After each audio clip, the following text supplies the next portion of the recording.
पापा प्लीज माँ की जान बचा लीजिए। आई प्रॉमिस मैं बहुत जल्दी सारे पैसे आपके लौटा दूंगी। प्लीज पापा, पापा प्लीज मुझे पैसे दे दो। अदिति, बात यह है कि इससे पहले कि संजय अपनी बेटी अदिति की बात का जवाब दे पाता, अदिति की सौतेली माँ बीच में ही बोल पड़ी। अदिति, तुम्हें यहाँ आकर हमसे पैसे मांगते हुए शर्म नहीं आती? कोमल प्लीज सुनो तो। इस वक्त हमें शायद अदिति की मदद करनी चाहिए, इंसानियत के नाते ही सही। संजय, सारी इंसानियत तुमने अपनी एक्स वाइफ के लिए ही बचा के रखी है। मुझे तुम्हें याद दिलाना होगा क्या कि तुमने मुझसे शादी की है? और एक बात मैं तुम्हें बहुत क्लियरली बता दूं, तुम मेरे बिना कुछ भी नहीं हो। ये कहते हुए कोमल ने संजय का मुंह बंद कर दिया। संजय कपूर के पास दिल्ली में अपनी आलीशान कोठी थी और करोड़ों का बिजनेस था। उसके लिए 10 लाख रुपए बहुत ही मामूली सी बात थी। लेकिन कोमल संजय और अदिति के बीच खड़ी हो गई थी और वो नहीं चाहती थी कि अदिति को संजय से एक भी रुपया मिले। संजय कोमल से इस कदर डरता था जैसे एक बाघ से बिल्ली। वो चाहकर भी अदिति की मदद नहीं कर पा रहा था। पापा प्लीज 10 लाख रुपए आपके लिए बड़ी बात नहीं है, इतना तो आप कर ही सकते हैं ना मेरी माँ के लिए। ऐसा शायद ही पहली बार हो रहा था जब कोई बेटी अपनी माँ की जान बचाने के लिए अपने ही बाप के पैरों में गड़गड़ाकर रो रही थी। लेकिन बाप पर बेटी के आंसुओं का कोई असर नहीं हुआ। तभी पीछे से आवाज आई, अरे आज मेरी लूजर सिस्टर यहाँ पैसों की भीख मांगने आई हुई है। कितनी शर्मनाक बात है। अदिति ने पीछे मुड़कर देखा। वहाँ उसकी सौतेली बहन संजना खड़ी थी। मैं बेकार में ही यहाँ चली आई, मुझे यहाँ आना ही नहीं चाहिए था। अदिति घर से जाने लगी थी, लेकिन तभी संजना ने उसे रोक लिया। तुम्हें पैसे चाहिए ना? हम देंगे तुम्हें पैसे। कोमल ने अदिति को कुछ भी बोलने और सोचने का मौका ही नहीं दिया और वो भी अपनी ही बेटी संजना पर चिल्ला उठी। संजना, तुम्हारा दिमाग तो ठीक है ना? तुम्हें पैसे मिलेंगे, लेकिन एक शर्त पर। तुम्हें मेरे बदले सिंघानिया खानदान के चिराग रेहान सिंघानिया से शादी करनी होगी। संजना की बात सुनते ही कोमल के चेहरे पर मुस्कान आ गई। मुझे पता था मेरी बेटी स्मार्ट है और वो स्मार्ट बातें ही करेगी। अदिति, ये तुम्हारे लिए बहुत ही अच्छी डील है। कर लो शादी रेहान सिंघानिया से। रेहान सिंघानिया से शादी? वही रेहान सिंघानिया जो सिंघानिया फैमिली की नाजायज औलाद है और वही जो इस वक्त जेल में है। हाँ दीदी, वही रेहान सिंघानिया जो सिंघानिया फैमिली की नाजायज औलाद है और एक नंबर का लूजर भी है। देखो, सिंघानिया से हमने शादी का प्रॉमिस किया है, बट यू नो मैं उस लूजर से शादी नहीं कर सकती। और तुम भी संजय कपूर की बेटी हो तो तुम भी उससे शादी कर सकती हो। संजना ने अदिति की बात का जवाब देते हुए कहा। अदिति को इस वक्त अपना करियर बनाना था, इसलिए शादी उसके लिए आउट ऑफ सिलेबस थी। और फिर रेहान सिंघानिया से शादी करना किसी भी लड़की के लिए खुद को नर्क में झोंकने जैसा था। नहीं, मैं रेहान से शादी बिल्कुल भी नहीं करूंगी। पागल हो गई हो अदिति? तुम चाहती हो ना कि हम तुम्हारी माँ के ट्रीटमेंट के लिए पैसे दें? अगर अपनी माँ की जान बचाना चाहती हो तो कर लो शादी उस रेहान सिंघानिया से। संजना की शर्त सुनकर अदिति असमंजस में थी। संजना और अदिति सौतेली बहनें थीं, लेकिन दोनों में जमीन आसमान का अंतर था। एक तरफ अदिति भोली तो वहीं संजना चतुर चालाक। संजना अदिति की मजबूरी का फायदा उठाकर उसके साथ सौदा करना चाह रही थी। ठीक है, मैं रेहान सिंघानिया से शादी के लिए तैयार हूँ। ये कहते हुए अदिति अपनी सौतेली माँ के घर से चली गई।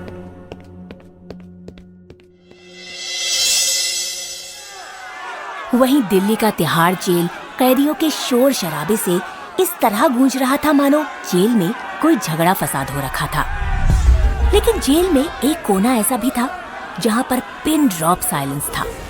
उसी कोने में जेलर शैतान सिंह एक प्राइवेट वार्ड के सामने आकर रुक गया। मिस्टर सिंघानिया, उठिए, आपके बाहर जाने का वक्त हो चुका है। चलिए बाहर आ जाइए। प्राइवेट वार्ड के अंदर रेहान सिंघानिया सोया हुआ था। रेहान कैदियों की ड्रेस पहने हुए था। इसके बावजूद अपने सुडौल शरीर, लंबी चौड़ी कद काठी और गोरे बदन की वजह से वो सबसे अलग लग रहा था। रेहान अंगड़ाई लेते हुए अपने बेड से उठा। इतनी भी जल्दी क्या है शैतान सिंह जी? मिस्टर सिंघानिया, जेल में जितने भी लोग आते हैं सबको यहाँ से बाहर जाने की जल्दी रहती है, सिवाय आपके। शैतान सिंह की बात सुनकर रेहान अपने वार्ड से बाहर आ गया। मिस्टर सिंघानिया, प्लीज गाड़ी थोड़ा धीरे चलाया कीजिए। अगली बार जरूरी नहीं कि आपको ड्रिंक एंड ड्राइव के लिए सिर्फ 3 दिन ही जेल में रहना पड़े, ओके? मैं प्रॉमिस नहीं कर सकता शैतान सिंह जी। क्या पता जल्दी आपसे फिर मुलाकात हो।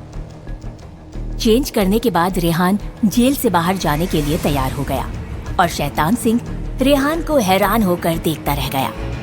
नीला सूट, ब्लैक बूट और आंखों पर एविएटर चश्मा लगाए रेहान जेल से बाहर आ गया।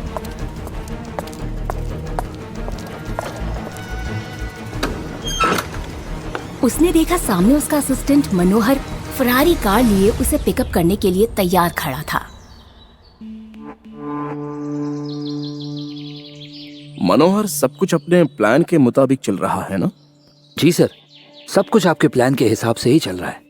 आपके पापा को बिल्कुल भी शक नहीं हुआ कि आप जेल में हैं। वेरी गुड मनोहर। और वो कपूर का क्या हुआ? क्या उनकी बेटी मुझसे शादी के लिए तैयार हो गई? जी सर, कपूर शादी के लिए तैयार है।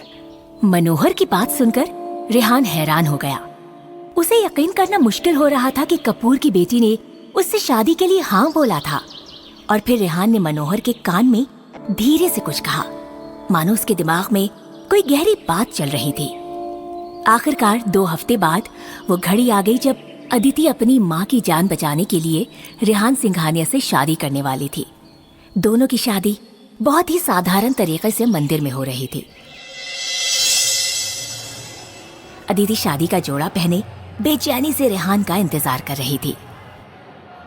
अदिति, चिंता मत करो, रेहान किसी भी वक्त यहाँ आता होगा। पापा, मुझे रेहान के आने की चिंता नहीं है। आप बस अपने प्रॉमिस पर खरे उतरना। रेहान से शादी के बाद माँ का ऑपरेशन हो जाना चाहिए, प्लीज। कोमल ने अपनी घड़ी में टाइम देखते हुए कहा। हाँ हाँ, हो जाएगा। पहले शादी तो होने दो। शादी होते ही तुम्हें तुम्हारे पैसे मिल जाएंगे। फिर तुम्हें तुम्हारी माँ का जो करना हो करना। क्यों अदिति, मजा आ रहा है ना शादी में? देखो, रेहान सिंघानिया की खुद की फैमिली भी शादी में नहीं आई है। साफ साफ पता चलता है कि रेहान की कितनी वैल्यू है। शक्ल तो मैंने भी नहीं देखी उसकी, पर तुम्हारी किस्मत फुद्दू है, तो वो भी फुद्दू ही होगा ना। संजना ने भी रेहान की बुराई करने में कोई कसर नहीं छोड़ी ताकि वो अदिति के जख्मों पर नमक मिर्च लगा सके। लोगों की बातें सुनकर अदिति के मन में डर बैठ गया कि कहीं रेहान उसकी जिंदगी सच में नर्क ना बना दे। हालांकि उसे रेहान की बुराई सुनकर गुस्सा भी आ रहा था। संजना, क्या तुम चुप रहोगी? मेरी शादी होने वाली है रेहान से, सो प्लीज अब मेरे होने वाले हस्बैंड के बारे में तमीज से बात करो। अदिति ने रेहान को डिफेंड किया ही था कि मंदिर के सामने कोई कार बहुत तेजी से आकर रुकी। सबका ध्यान मंदिर के गेट की तरफ गया। अदिति ने देखा क्रीम कलर की शेरवानी पहने और गुलाबी दुपट्टा ओढ़े रेहान कार से उतरकर उसकी तरफ आ रहा था। भले ही अदिति ने रेहान के बारे में लाख बुराइयां सुनी थी, लेकिन आज रेहान को सामने देखकर एक पल के लिए वो भी अपना होश खो बैठी। वहीं रेहान संजना और कोमल के बीच से निकलते हुए अदिति के करीब आकर खड़ा हो गया। उप्स, सॉरी, देरी के लिए माफी चाहता हूँ। My self Rehan Singhania. अगर मैं गलत नहीं हूँ तो तुम मेरी होने वाली बीवी हो।